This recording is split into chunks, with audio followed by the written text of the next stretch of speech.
The easiest part of the day for Novak Djokovic turned out to be the small matter of returning to the tennis court for the first time in 6 months.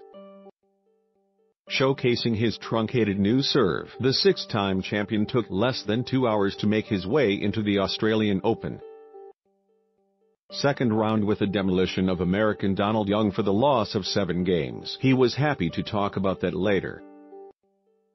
Less so the annual ATP player meeting of last Friday, where he unexpectedly asked tour officials to leave the room so he could lead players to discuss what he described as certain topics. Novak Djokovic denies fronting a money grab after leading a players' meeting on Friday. Djokovic took over ATP meeting, where ideas were discussed ahead of Australian Open. Exclusive Monday's Sports Mail.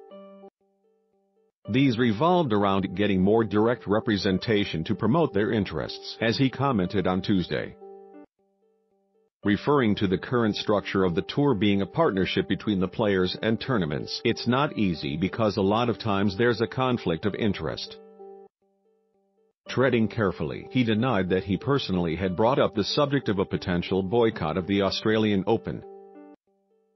He also denied that there was, specifically, a lawyer present. There was, however, a renowned Australian law professor who specializes in labor and strike matters on hand to offer counsel.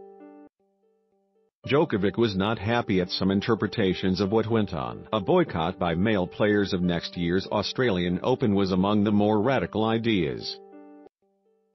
The six-time champion won on his Australian Open return and was happy the players talked. "You've portrayed me as someone who is very greedy, asks for more money," he alleged. The former world no one did not want to confirm that his plan is to form a breakaway union, but he left little doubt that there will be further occasions when the players ask to be left alone. "I'm really happy that we got a chance, all of us players, to speak together in one place for an hour," he said. "It was subjects that we never get a chance to talk about in such a large group.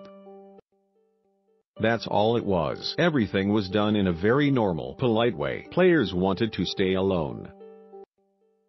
Roger Federer beat former Brit Aljazbidine to also progress to the second round. World No. 4 Alex Zverev, who insisted his priority is playing and not politicking, affirmed, "We had a separate meeting as players from the ATP.